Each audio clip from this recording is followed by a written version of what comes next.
ไม่สงค่ะเมื่อในเป็นวันที่16เดือนธันวาคมที่4ปี2026ในตอนในเฮาค่ะมาถ่อมด้วยข่าวเงาลายตั้งปอตอนแลนลินค่ะเนาะเมื่อในกำเหลียวค่ะมีข่าวเงาออกมาว่าตั้งฝ่ายตับซึกย่างเผิก KNU ในมีลวงปึดตึกใส่ของเสซึ่งมันเขาตีหิมห้อมโขมืดกือหมายสองในอ้อวันมื้อในกำเหลียวค่ะเนาะวันที่16ค่ะมีข่าวเงาออกมาว่า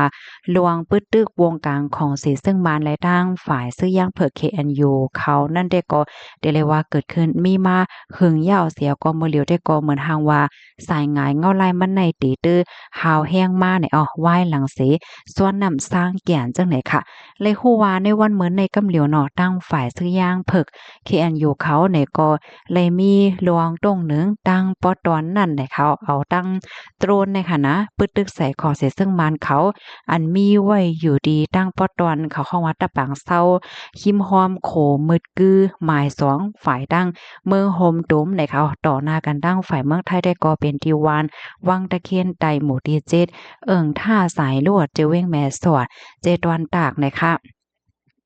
เขาในก็ไล่ปล่อยหมากใส่เนาะปยกเที่ยงตีหนึ่งซ้ำในเป็นตีหิมหอมตะปางเศร้าอันมีไว้หิมจำเว้งเมียวว่าตีนั้นยาวค่ะถึงดีเฮ็ดให้ก้นของสิซึ่งมันเขาในและรับรองด้านเจ็บกว่า2ก่อในค่ะลวงตรงหนึ่งในโปรแกรมใดค่ะที่เรียกว่าเป็นโปรแกรมแฮกก็ว่าไรค่ะนะดีอันไฟล์ซึกย่างเพิก KNU เขาปึดตึกใส่ของเสซึกมันอ่อนตั้งปยก็เป็นในปื้นตีในเว้งในหวานในเว้งให้ในนั้นขนาดเนาะคิมฮอมขอมืดคือหมายสองในก็ที่เรียกว่าเป็นในเว้งยก็จำแลนลีนเฮ็ดจังไหนเขานะพี่น้องค่ะยก็เลยฮู้ว่าพ่องย่ำเหลียวในตั้งฝ่ายของเสซึ่งมันเขาในก็มีแผนดีๆเปิดโคมืดคือหมายสองให้ในค่ะนะเปิดตาให้ กวนกล้าตั้งขายในจางต่อส่งกว่ามาไลว่าสังว่าเฮ็ดจังไหนเขามีแผนดีๆเปิดให้ในค่ะเนาะว่าหลังเสปิกอื่นมาข้าวตั้งหึงเป็นปีเลยจังไหนก้วยกะว่าใส่งานเงาไล่มือเหลียวในวันมื้อในได้ก็ซ้ำเป็นมาจังไหนซ้ำได้สือเป็นหือกว่าในนั้นแต่เฮาค่ะก็ไปด้วยกว่าแทงค่ะต้นตามลวงปึตึกกันตีหิมหอมหวานมินลาป่านหวานผาลู่น้อยผาลู่ใหญ่จะเว้งเมียวติอันต่อหน้ากันนั่งฝ่ายเมืองไทยที่หวานห้วยมหาวงและหวานแม่ก้นเกณฑ์ มหาว่านจะไว้แม่สอดใจตอนต่างนั่นก็ตั้งฝ่ายของเสียซึ่งมันเขานั่นในยังตึกมีรองเข่งแข็งอยู่จังไหนปยก็เข้าใจดีๆเขายืดเอาตะปางเศร้าของฝ่ายซึกย่างเขาไฮไลท์จังไหนเมื่อเหลียวในมีก้นวานก้นเมืองย่างหมวกหนึ่งเหงก็จังไหนค่ะเจอเขาก็อยู่สร้างเศร้าไว้อยู่ดีตั้งปอตอนเจอป่นเฮ็ดจังไหนนะปยก็พร้อมโตตันปลายเพศซึกค่ะสังจังหนังว่าปังตึกวงการสองภายนั่นมันเด้อหาวแฮงมาจังไหนค่ะตั้งฝ่ายเมืองไทยเนี่ยก็ภูมิปนพรเขาในเด้อเคียงเคียงเอาห่มลมอยู่ตาเสโกข้าวยามยาวในคอมมอนตอนในคาลิปีมาที่ห้องการข่าวไทย PBS ออกไว้ค่ะเรียกเลยว่าเป็นสายงานเงาไล่ในวันเมื่อในกำเหลียวค่ะพี่น้องเฮาค่ะนะเมื่อในก็เป็นวันที่16เนี่ยค่ะเนาะพี่น้องค่ะมันเจอก็ปอกขึ้นเหตุการณ์เฮ็ดงานกันยาวมันเจอก็ไปปอกเฮ็ดจังเนี่ยเนาะดอนดาสายงานเงาไล่ตั้งป้อนวันออกกลางในขาวใส่หมอหอมก็ปักดาตัวอยู่ค่ะนะก้อยกาวาได้เป็นคือเป็นหามาที่ให้กล่อมไปโหในค่ะเนาะข่าวได้ขึ้นโหโพเหียก็มาอัปเดตในวันพี่น้องค่ะกว่าเที่ยงกำหนึ่งเฮ็ดจังไหนค่ะนะตอนในเด็กก็มีจังหนังในก้อยกำในได้ย้อนมาอ่านตั้งหันถึงพี่น้องค่ะอีกนึงในค่ะเนาะไม่ทรงค่าถ่อมข่าวเงาอยู่ตาเสคาออคาลีเด้ค่ะเมื่อในเฮาค่ะในก็ไล่ถ่อมข่าวเงากว่าละลายโหค่ะเนาะข่าวเงาหลักๆไล่ๆเลยจังไหนค่ะนะในเมืองกลโคงกลางหลงในมันก็มีจอดมีจี้น่ะค่ะเนาะบางปอบางไรในเฮาค่ะว่าเฮาตุกค่าอันเปิ้นตุกค่าเหลือสิเฮาก็มีเฮ็ดจังได๋เนาะเหมือนจังหนังก้นอันขี้เนอคือเขานั่นเขาก็ป้ายเพในว่านั้นนะลูกดีเมืองหนึ่งเหี่ยวก็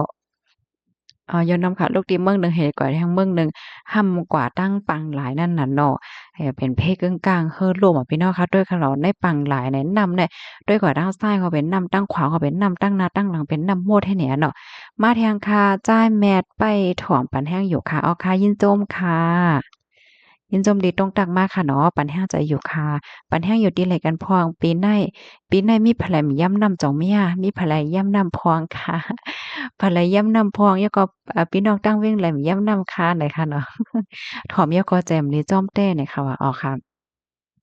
นั่นแล้วค่ะเนาะเพราะว่าจัดปานก้นเฮาคาแน่ก้อนหนึ่งและก้อนหนึ่งก็เหมือนกันค่ะเนาะมันก็ได้มีความถามว่าการที่เฮาคาเกิดมาเป็นเกิดมาดินนั้นดินนั้นนั่นจังมันมีพรปางตอนดับเพราะว่าจัดปานเฮาไหนลองได้ผู้ฮู้เขาได้ก็ปันเขาตอบว่าแน่นอนค่ะเนาะมันมีพรปางกำเหลียวในเขาก้นเฮาคาแน่มันก็เหมือนจังลูกศรค่ะนะพี่น้องค่ะเพราะว่าเกิดมาเหย้าไหนค่ะเนาะเพราะว่าเปิ้นป้อนปันอีหังจังหือในก็ก้นเนี่ยมันก็ได้เป็นกว่าจังนั้นใจค่ะหรือว่าในเพราะว่าเกิดมาจากเมื่อก็เล็กๆค่ะเนาะ พ่อแม่ก็สอนปัน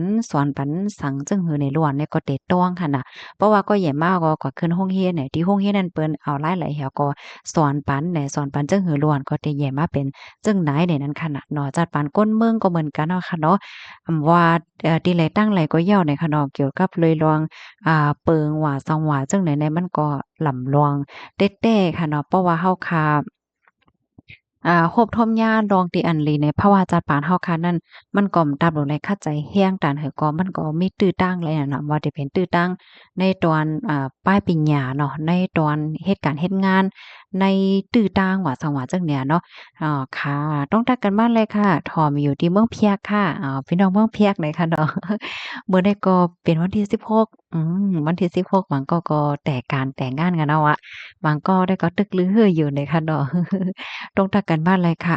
มาทางทหารถึงอันหนึ่งค่ะมันเหมือนกันเปิ้นเฮ็ดปอย เจ้าปอยเขาไล่เงินใต้เฮาเฮ็ดปอยเฮาซ้ำเสียเงินเนาะว่านั่นแล้วค่ะมันเป็นจังนั้นค่ะเนาะลองได้ก็เป็นลองที่อันได้เรียกว่าจั่งหือค่ะแน่เพราะว่าเฮาค้ามาด้วยในแต่มันก็อยู่ที่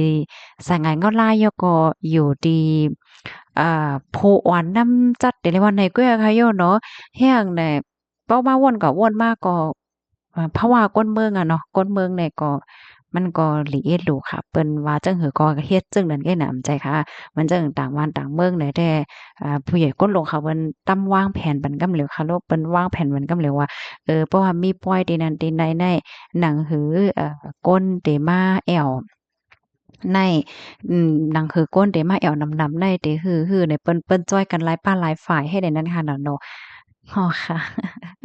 ยินชมค่ะที่ปันตั้งหันถึงบ้านใดค่ะเนาะพี่น้องเพราะว่าจังได๋เนี่ยพี่น้องค่ะบางเจ้าก็ได้ว่าโอ้อันเปิ้นก็ได้ว่าเมืองเฮาได้ก็ย้อนก็เพราะว่าเฮาจังจัดปองเหมือนหนังว่าเปิดหาบก้นนอกวันนอกเมืองมาแอวมาแหล่แลซ้ำแต่ละเฮ็ดจึงเฮือลาเนี่ยมันก็ได้มีความถามจังได๋เนาะ อันลองได้มื้อปองหนึ่งค่ะยามได้ยินผู้ฮู้เขาเปิ้นลาดว่ามื้อพ้องที่เฮาอยู่ในภาวะที่แม่นพ้องตึกขัดใจอยู่นั่นแหละค่ะเนาะก็ขัดใจเก็บหอมตอมจู้เงินตองเก็บหอมตอมจู้ป้ายปิญญาได้ไว้ดำกะหือก็หลีกันนั่นแหละยามได้ยินเปิ้นป้ายแหน่จังไหนเนี่ยค่ะเขาก็เพิ่มเทียมมาเลยค่ะถ่อมกันอยู่ที่ไหลพองเนี่ยค่ะนะมองใจจ้อมเต้ยอค่ะเนาะเพราะว่าจัดปานคนเมืองได้เนี่ยว่าใจยอค่ะ พี่น้องเขาวนด้วยค่ะเหรอขี่ม้าเหนือเฮือยอก็เฮือโจมอะห้ามหันน่ะเพราะว่าจัดปานให้ได้สึกเป็นเหิงนั่นโอ้ไขว่าได้มันเจอค่ะเนาะลุยนำเขียนตานเฮือก็แต่ได้ถึงฟังได้มันง่ายอยู่เนาะกันต้อๆให้ล่ะเนาะจังว่านั้นน่ะอยู่ดีเกซี่เสไปรับถอมปันแห้งอยู่ค่ะอ๋อค่ะยินจมดีตรงตักมากค่ะเนาะถ่อมกันอยู่ดีเลยตั้งเลยต้องตักกันมาเลยค่ะมือเหลียวเนี่ยก็ หลายๆตีก็ไม่ยาวค่ะยาวก็แต่เอามื้อในกว่าค่ะเนาะวันที่16ในกว่าเดี๋ยวพอถึงวันที่20เนี่ยเนาะก็มีตื้อตั้งฝนล้มลงเต็มมาหลายปื้นตีนะคะก็ย้อนให้พี่น้องค่ะเขาลอดเพลงกันกูก็เสกำค่ะออใหม่ทรงค่ะ